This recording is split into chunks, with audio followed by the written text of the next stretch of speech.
बिस्मिल्लाहिर्रहमानिर्रहीम। अस्सलाम वालेकुम। आप देख रहे हैं हालात। मैं हूं सईद चौधरी। सुप्रीम कोर्ट के जस्टिस मुज़ाहिर अली अकबर नकवी के बाद जस्टिस एजाज अल एहसन ने भी अपने ओहदा से इस्तीफ़ा दे दिया है। क्या उन्होंने एहतजाजन ये इस्तीफ़ा दिया है या फिर किसी मुमकिन कार्रवाई से खौफजदा होकर वो भाग खड़े हुए हैं और मैदान छोड़ दिया है? और क्या ऐसा कोई ख़तरनाक मवाद मौजूद था जिसने उन्हें खौफ में मुब्तला किया और भागने पे मजबूर किया? बहुत सारी खबरें चल रही हैं जनाब, इस वजह से इस्तीफ़ा दिया, इस वजह से इस्तीफ़ा दिया, और अदालती फ़ैसले कुछ लोग कह रहे हैं वो वजह बने हैं, उनकी बुनियाद पर रेफरेंस आ रहे थे। असल वजह क्या बनी है, असल में बात क्या है, वो हम आपके साथ शेयर करेंगे। और फिर क्या सुप्रीम कोर्ट से कुछ और इस्तीफ़े भी आने वाले हैं? जस्टिस एजाज अल एहसन साहब इस्तीफ़ा देने के बाद क्या किसी मज़ीद कानूनी कार्रवाई का सामना करने से बच जाएंगे, बचेंगे या नहीं बचेंगे? ये एक सवाल है, लोग पूछ रहे हैं, इस पर भी हम बात करेंगे। जस्टिस मुज़ाहिर अली नकवी साहब तो इस्तीफ़ा देके नहीं बच सके। सुप्रीम जुडिशल काउंसिल ने उनके खिलाफ कार्रवाई जो है वो जारी रखने का फैसला किया है और उन्हें आगाही के लिए नोटिस भी जारी कर दिया गया है कि 12 जनवरी को कुछ आप खुद पेश हो जाएं या अपने किसी वकील के जरिए आप अपना मौक़िफ़ जो है वो बयान करें कि क्यों ना आपके खिलाफ कार्रवाई जो है ये जारी रखी जाए। और जो मुतलका काम है सुप्रीम जुडिशल काउंसिल के, उन्हें हदायत की गई है कि जनाब किसी भी तरीके से इनको नोटिस जो है जो सुप्रीम जुडिशल काउंसिल का हुक्म है वो पहुँचाया जाए। व्हाट्सएप करें, मैसेज करें, फ़ोन करें, किसी भी तरीके से मुज़ाहिर अली नकवी और इनके वकील ख्वाजा हारिस अहमद से रब्ता किया जाए और उन्हें बताया जाए कि जनाब उन्होंने पेश होना है और उनके खिलाफ जो कार्रवाई है वो जारी रखने का फैसला किया गया है। और ज़ाहिर है जाके कहेंगे जनाब आप कार्रवाई नहीं जारी रख सकते। वो कल भी मैंने एक फैसले का जिक्र किया था जो जून 2023 में दिया था जस्टिस एजाज अल एहसन और मुनीब अख्तर पर मुश्तमिल बेंच ने, और वो साकम निसार के खिलाफ दरख्वास्त थी। लेकिन साकम निसार साहब उस वक्त तक रिटायर हो चुके हुए थे और इन्होंने ये फैसला दिया था कि रिटायर्ड जज के खिलाफ, साबिक जज के खिलाफ सुप्रीम जुडिशल काउंसिल कार्रवाई नहीं कर सकती। सुप्रीम जुडिशल काउंसिल सिर्फ हाजिर सर्वोच्च जज के खिलाफ कार्रवाई कर सकती है। तो जब ये सुप्रीम जुडिशल काउंसिल का इजलास हुआ तो वहाँ चीफ जस्टिस ने बताया कि एजाज अल एहसन साहब ने ये इनकार कर दिया है कि मैंने सुप्रीम जुडिशल काउंसिल में नहीं बैठना। वो जो मुज़ाहिर अली नकवी वाली जो कार्रवाई है उसकी बात कर रहा हूँ। तो उन्होंने अटॉर्नी जनरल से कहा कि जनाब क्या हम 4 बंदे जो हैं ये सुन सकते हैं या फिर आइन के मुताबिक एजाज अल एहसन के बाद जो सीनियर मोस्ट जज हैं सुप्रीम कोर्ट के, मंसूर अली शाह, उन्हें शामिल करना पड़ेगा। तो उन्होंने ये कहा अटॉर्नी जनरल ने कि जनाब मंसूर अली शाह साहब को शामिल करना पड़ेगा और फिर दोबारा थोड़ी देर के बाद ये जो कार्रवाई है इसकी शुरू हुई। अब अच्छा, मुज़ाहिर अली नकवी साहब ने ना अपने इस्तीफ़े में ये लिखा था कि इन हालात में मैं बतौर जज काम जारी नहीं रख सकता और ये पब्लिक को पता है, अवाम को पता है इन हालात का। इस तरह की उन्होंने कोई बात लिखी थी।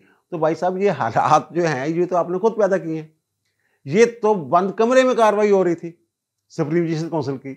आप ही ने जाके दरखास्त दी थी, आप ही ने ये फरमाया था कि जनाब ये जो ओपन जो है इसकी जो समाअत है ओपन की जाए, और अदालत ने वो काउंसिल ने 1 मिनट नहीं लगाया था, फौरी तौर पे कहा था कि जनाब मंजूर है, आपकी ये इस्तदा मंजूर की जाती है। और फिर उसके बाद जो दूसरी कार्रवाई हुई थी वो कोर्ट रूम नंबर 1 में हुई थी और अदालत की तरह सारे लोग उस कार्रवाई को देख सकते थे। तो भाई मेरे जो बातें आज हुई हैं काउंसिल के इजलास में वो हो सकते हैं बाहर ना आ सकती अगर बंद कमरे में होती। आपके खिलाफ जो भी बातें हैं, जो वहाँ इल्ज़ामात हैं आपके खिलाफ, आपने तो खुद मौका दिया कि जनाब ये पब्लिक के सामने लाए जाए और वो पब्लिक के सामने आ गए और आप फेस नहीं कर सके, आप भाग गए, यही हुआ ना। तो वहाँ इस बात पे फिर जब मंसूर अली शाह साहब को शामिल करके दोबारा सुप्रीम जुडिशल काउंसिल का इजलास हुआ तो वहाँ वो अटॉर्नी जनरल ने वही बातें की कि जनाब वो साकम निसार वाली, और फिर उन्होंने ये भी कहा कि वो जो मामला था वो Supreme Court practice and procedure act आ चुका हुआ था, मुअत्तल था। लेकिन ये जो डिवीज़न बेंच था जिसने जून 2023 में ये फैसला दिया था एजाज अल एहसन और मुनीब अख्तर वाला कि रिटायर्ड जज के खिलाफ कार्रवाई नहीं हो सकती, वो बेंच की तश्कील Supreme Court practice and procedure act के तहत नहीं थी। तो इस पर चीफ जस्टिस ने कहा कि ना वो जो मामला था ना वो तो था कि साबिक जज के खिलाफ कार्रवाई नहीं हो सकती, जो जज जिसके खिलाफ अभी सुप्रीम जस्टिस ने कार्रवाई शुरू ही नहीं की थी। इनके खिलाफ तो कार्रवाई जो है वो इख्तिताम पजीर होने वाली है। दूसरा शो का नोटिस इनको जारी हो चुका हुआ है, कार्रवाई आगे बढ़ रही थी। ये सुप्रीम कोर्ट में भी गए, यहां हमारे सामने भी इन्होंने जवाब दाखिल किया, तो ये तो कार्रवाई शुरू हो चुकी हुई थी। उस केस का इतलाक इसमें हो ही नहीं सकता। जस्टिस सैयद मंसूर अली शाह साहब ने ये वहां नुक्ता उठाया कि जो सिविल सर्वेंट्स के खिलाफ अगर कार्रवाई शुरू होती है तो फिर वो रिजाइन कर जाए अगर, तो वो कार्रवाई जारी रहती है। तो यहाँ भी इनके खिलाफ कार्रवाई शुरू हो चुकी थी और क्या इनके खिलाफ कार्रवाई जो है वो जारी रखी जा सकती है इस्तीफे के बाद। और ये तो कोई तुक नहीं बनती कि जनाब जब पता चले कि जनाब मैं अब मुलजम से मुजरम बनने वाला हूँ और मेरे खिलाफ जो सबूत हैं वो ठोस शवाहद मौजूद हैं और मैंने फारग होना है, तो अपनी मुराद बचाने के लिए पेंशन वगैरह तो वो इस्तीफ़ा दे जाए। और मुराद में 70% 15 लाख तनख्वाह है सुप्रीम कोर्ट के जज की और 70% जो है उनको वो पेंशन मिलती है तनख्वाह की। और फिर जो गाड़ी इधर इस्तेमाल होती है वो भी थोड़ी सी कीमत दे के ले जाते हैं। फिर कोई सिक्योरिटी के लिए भी बाहर कैंप लग जाता है और फिर अर्जली ड्राइवर वगैरह भी मिल जाते हैं। और फिर बिजली और गैस वगैरह की जो बहुत सारे यूनिट्स जो हैं वो फ्री होते हैं, जिन मुफ्त ही लगा रहता है ना था, तो वो बचाने के लिए वो जनाब वो कहते हैं सिविल सर्वेंट जो होता है। और जो आइन में पब्लिक सर्वेंट की वजाहत की गई है उसमें यह भी जो भी सरकार से तनख्वाह लेता है ना वो सरकारी मुलाजम है, वो जज है, वो सदर है, गवर्नर है, सेक्रेटरी है, कोई भी है, वो सरकारी मुलाजमत के जुमरा में आता है, उनका जो काम है। तो उन्होंने ये उस पर कहा और फिर उस पर उन्होंने ये कहा मंसूर अली शाह साहब ने कि भाई साहब ज़रा इनका जो इस्तीफे की लैंग्वेज है ये तो देखें। इन्होंने तो स्कैंडलाइज करने की कोशिश की है, मिलाइन की है supreme justice council supreme court को कि इन हालात में कि ऐसे हालात बन गए हुए हैं कि मैं काम नहीं कर सकता। इसका मतलब ये है कि ये तो अदम एतमाद है सुप्रीम जस्टिस काउंसिल पे। और फिर सुप्रीम कोर्ट में जो गए हुए थे तो इनको स्टे नहीं मिला, तो सुप्रीम कोर्ट पे अदम एतमाद है। तो ये कार्रवाई जो है तो आगे बढ़नी चाहिए या नहीं, उन्होंने फिर एक दफ़ा अटॉर्नी जनरल से सवाल किया। तो इसमें जो चीफ जस्टिस साहब कहते हैं कि जनाब इस्तीफे के बाद जो बरतरफी वाला मामला था वो तो ख़त्म हो गया, लेकिन इन्होंने जो ये इस्तीफ़ा दे के इस तरह की लैंग्वेज इस्तेमाल करके अदारे की साख तबाह की है। अब अपनी साख की बहाली के लिए हम क्या सर्जरी कर सकते हैं, किस तरह करें? ये नहीं हो सकता कि जज पूरे अदारे की साख जो है तबाह करके इस्तीफ़ा दे जाए और हम कोई कार्रवाई ना करें। इस तरह की वहाँ बातें जाती हुई हैं। और फिर उनका जनाब पाकिस्तान जो है पूरे पाकिस्तान के अवाम हमारी तरफ देख रहे हैं और हमें कोई ना कोई फाइंडिंग तो देनी पड़ेगी। चीफ जस्टिस ने कहा जनाब इस्तीफ़ा देने की 2 बातें जो हैं वो हो सकती हैं। एक तो ये कि इल्ज़ामात झूठे थे और उन्होंने प्रेशर में आकर इस्तीफ़ा दे दिया, और या फिर इल्ज़ामात सच्चे हैं और ये उनका सामना नहीं कर सकते इसलिए इन्होंने इस्तीफ़ा दिया। उनके जनाब कल आते हैं, ठीक है, अपना मौका बयान करें कि कार्रवाई आगे बढ़ानी है या नहीं बढ़ानी।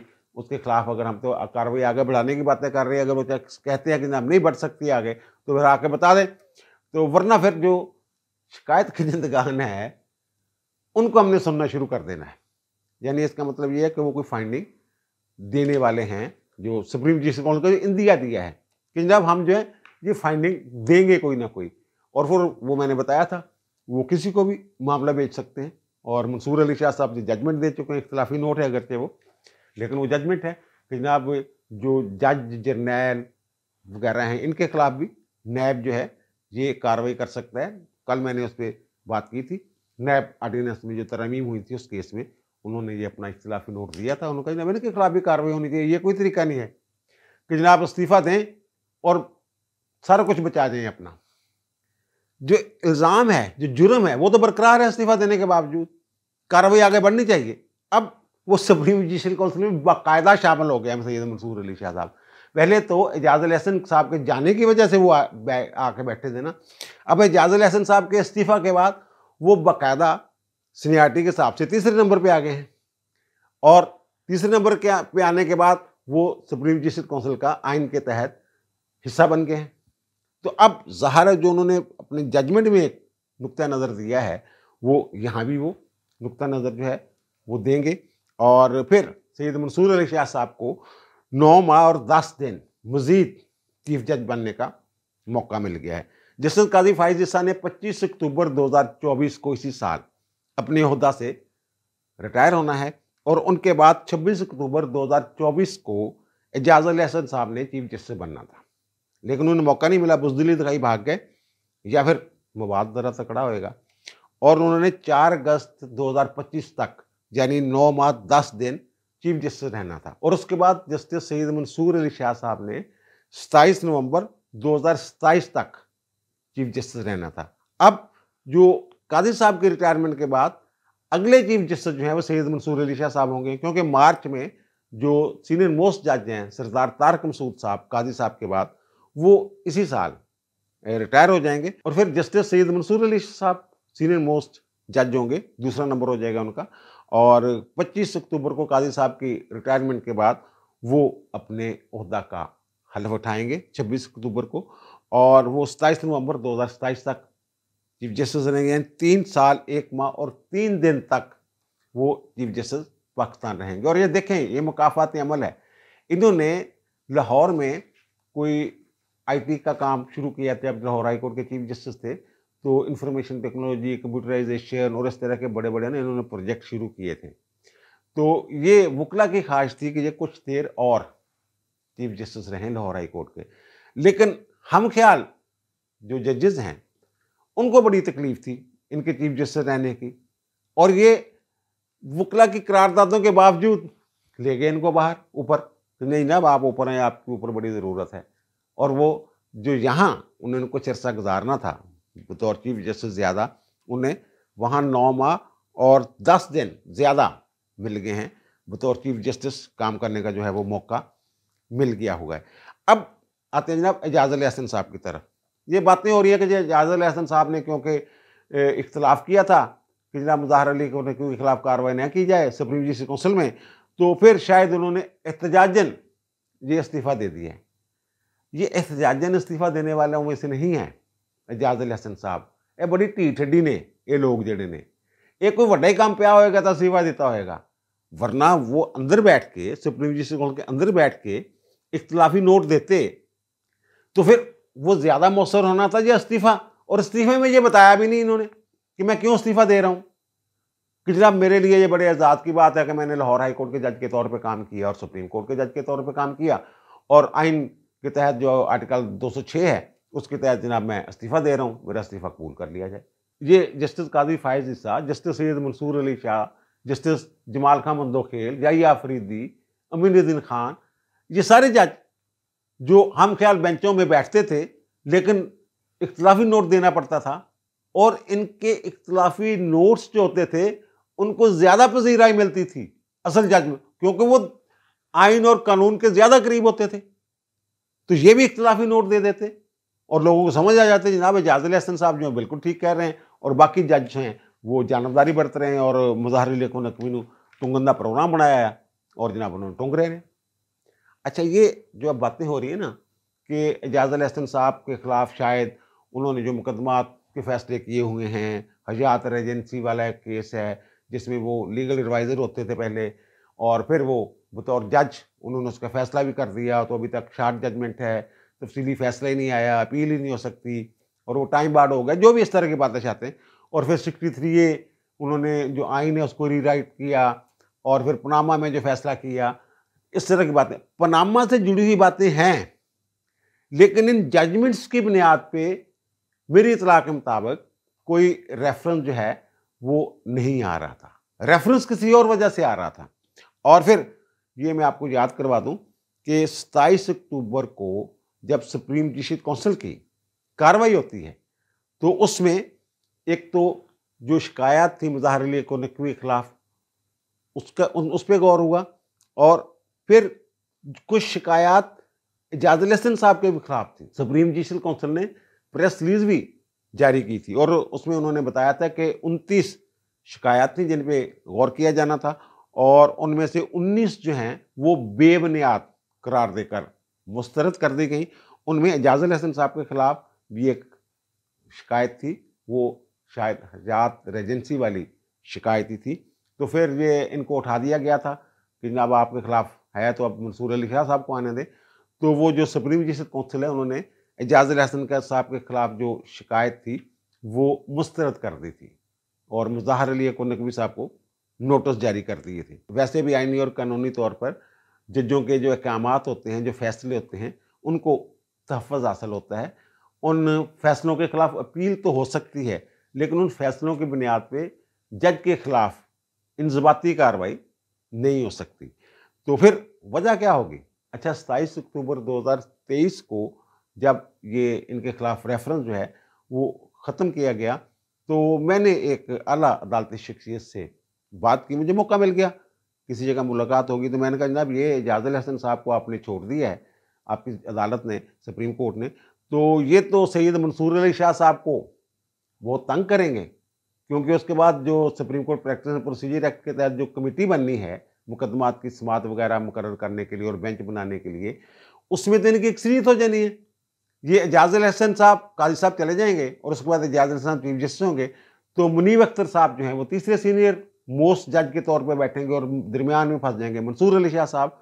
तो उन्होंने हंसते हुए मुझे कहा कि यार ये तो छोट गाली कोई नहीं हैगी, हो सकता उदों तक के चीफ जस्टिस नहीं रहे। और उसके बाद मैंने जो मेरी इन्फॉर्मेशन मुझे मिली थी, उसके बाद मैंने अपने व्लॉग्स में मुसलसल इस बात का इयादा किया, बताया आप लोगों के कि जनाब ये एजाज अल हसन साहब चीफ जस्टिस नहीं बनेंगे।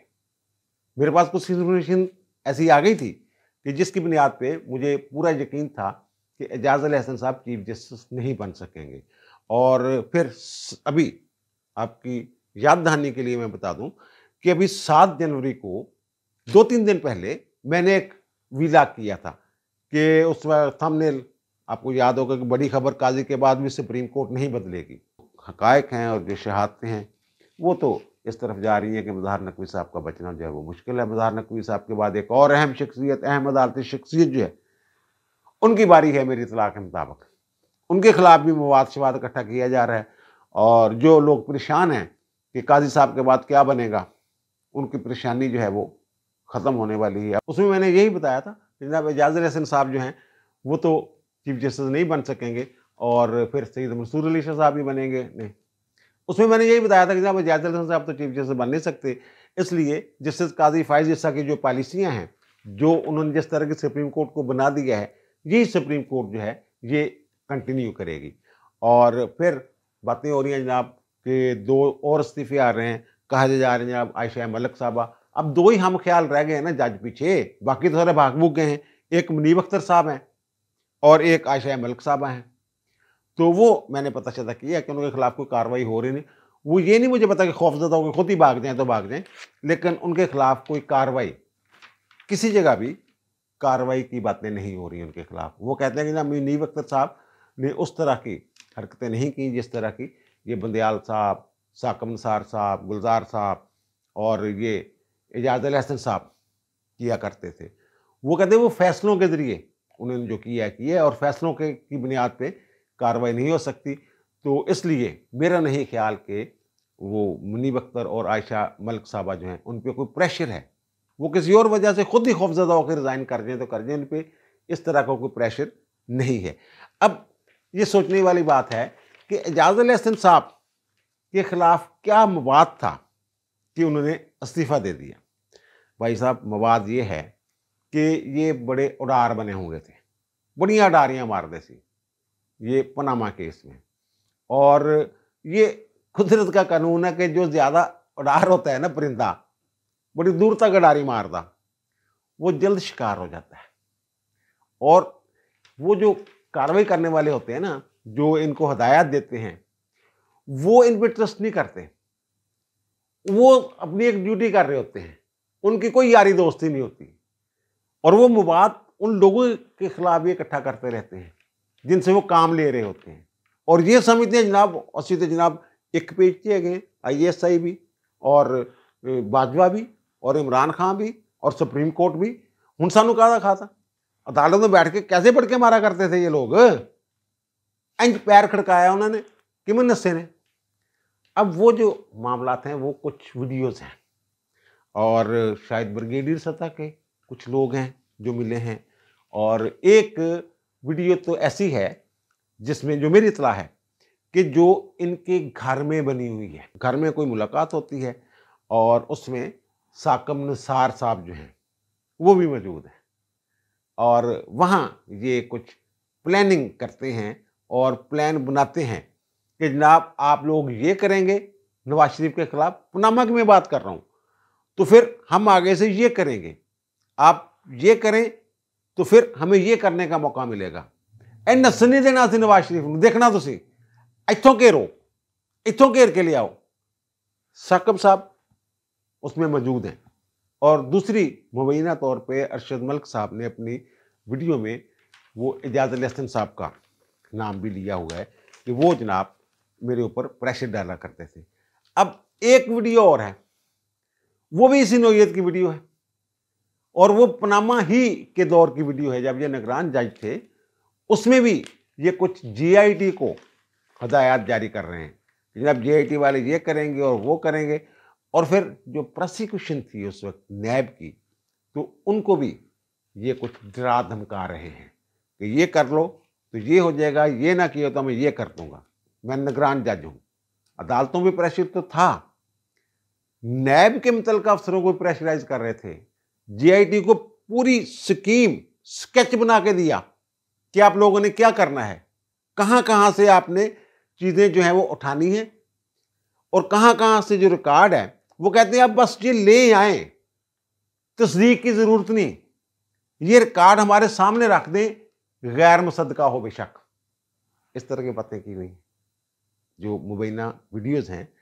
तो फिर जब वो उन तक पहुँची हैं, वो बताया गया उन्हें कि भाई साहब ये वीडियोज़ जब आएंगी इनकी बुनियाद पे रेफरेंस जाएगा, तो ये डर गए मेरी इतला के मुताबिक। और वैसे तो ये बड़े कानूनी बनते हैं कि जनाब जो वीडियो है, फैसले हैं, ये है वो है, कि उनकी बुनियाद पे कार्रवाई नहीं हो सकती। तो वहाँ ये कहा गया कि जनाब ये जो बंदे हैं ना किरदार वीडियोज़ में बैठे हुए, ये आपके खिलाफ भुगतने हैं, ये गवाह के तौर पे जो आपने फैसला दिया हुआ ना, उस फैसले के ऐन मुताबिक ये रेफरेंस आना है, फिर ये देख लें आप। तो फिर भाई साहब के हाथ पांव फूल गए, फिर कभी इधर देखें कभी इधर देखें, और फिर कहा कि ठीक है जनाब, फिर वो दे गए इस्तीफा, क्योंकि वो इतने ठोस शवाहद हैं कि ये बच नहीं सकते थे उससे। और फिर कुछ करप्शन की कहानियां कोनियां आ रही हैं सामने कि जनाब बेटे को शायद ये बाहर कोई पेमेंट करते थे, वो किसी बाहर की यूनिवर्सिटी में पढ़ता था, इस तरह की बातें चाहते हैं। मैं उसकी तस्दीक नहीं कर सकता, जो मेरे इल्म में है ये वीडियो शीडियो वाली बातें, ये मेरे इल्म में है।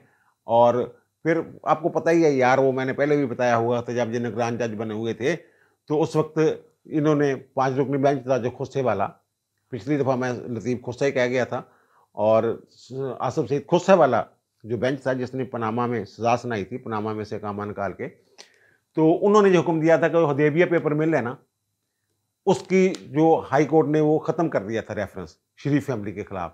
उसमें शरीफ फैमिली के तमाम लोग, इवन ये कि जो अब्बास इनके भाई थे अब्बास शरीफ मरहूम, वो भी, इनकी वालदा भी नवाज शरीफ की, ख़वातीन भी, कुलसूम नवाज भी, वो सारी फैमिली ने फड़े आया सी, वो लाहौर हाई कोर्ट ने ख़त्म कर दी। इन्होंने कहा जनाब उसके खिलाफ अपील करें, अपील टाइम बार हो गई थी, यानी कि आप करें जी। उन्होंने अपील की, जो काजी साहब वाले बेंच में लग गई, काजी साहब वाले बेंच ने वो उड़ा दी। तो ये आतर महमूद साहब लाहौर हाई कोर्ट के जज थे, उनकी बेटी या बेटे की शादी थी, वहाँ इन्होंने क्लास ली जो उस वक्त के प्रोसिक्यूटर जनरल थे जो पेश हो रहे थे उस केस में, वकास कदीर डार साहब, एजाज लहसन ने, और उन्होंने कहा था जनाब तुम लोगों ने केस सही नहीं लड़ा, ये करना चाहिए था, ये करना चाहिए था, ये करना चाहिए था, ये करना चाहिए था।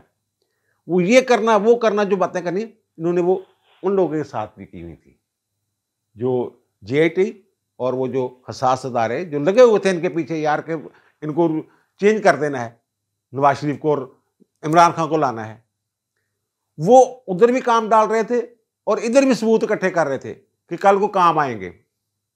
ये सारा और भाई साहब ने फौजी अदालतों वाले मामले में इन्होंने जनाब जजमेंट दी, फौरी तौर पे आप ये हीरो बनेंगे, जब मैंने जजमेंट दी तो मुझ पर प्रेशर आ गया तो खड़े रहते, बाकी भी तो प्रेशर में खड़े रहे हैं ना, एजाज चौधरी काजी दोनों की मिसाल आपके सामने है ना, तो खड़े रहते अगर आप सच पे थे, हक पे थे, अगर आप समझते आपने सही फैसला दिए। अब इनको हीरो बनाने के लिए जोड़ रहे हैं लोग, इनके, खासतौर पर पीटीआई वालों की कितनी तकलीफ है देखें जाकर सोशल मीडिया। इस तरह के वाक़यात। एक साहब तो वैसे जोशे खतावत में कुछ और ही कह गए थे कि जनाब कुछ ऐसी ऑडियो वीडियोज़ भी मौजूद हैं जिनमें एजाज़ुल हसन साहब की गुफ्तगू भी शामिल है कि जनाब हम कोई ऐसी तरीका इख्तियार करते हैं कि जो आर्मी चीफ़ हैं उनको कैसे हटाना है, वो साहब बता रहे थे। लेकिन मैं बड़ी सच्चाई के साथ ये बात कर रहा हूँ कि ये मैं इसको काउंटर चेक नहीं कर सका। बंदा ठीक था, पता नहीं मुझे क्यों लगा कि शायद ऐसी कोई गुफ्तगू मौजूद ना हो, लेकिन वो ज़िद थे कि जनाब ऐसी गुफ्तगू भी मौजूद है उन लोगों के पास कि इन्होंने ऐसी प्लानिंगें भी की हुई हैं, ऐसी मनसूबाबंदियाँ भी की हुई हैं। तो फिर इन्होंने कहाँ बचना था। और फिर जो मुस्तक़बिल में ये मैं बात कर रहा हूँ ना कि जो मंसूर अली शाह साहब एक जजमेंट दे गए हुए हैं कि जनाब जुर्म तो जुर्म होता है, तो फिर जज के खिलाफ भी कार्रवाई हो सकती है अगर वो उन्हीं सबूतों की बुनियाद पे कोई फौजदारी कार्रवाई जो है वो शुरू हो सकती है, शुरू की जा सकती है। अब पता नहीं कोई तरस खाते हैं, ये बीच में कोई बंदों को डालते हैं, क्या होता है क्या नहीं होता। अगर मामलात इसी तरह रहे जैसे अब हैं इस वक्त, तो एजाज़ुल हसन साहब के खिलाफ फौजदारी कार्रवाई भी होनी है, मुज़ाहिर अली अकबर नकवी के खिलाफ भी कार्रवाई होनी है। देख लीजिएगा। अब दीजिए मुझे इजाज़त, इंशाअल्लाह दोबारा मुलाकात होगी नए व्लॉग के साथ। अल्लाह ताला आप पर, मुझ पर, हम सब पर मेहरबान रहे। अल्लाह हाफ़िज़।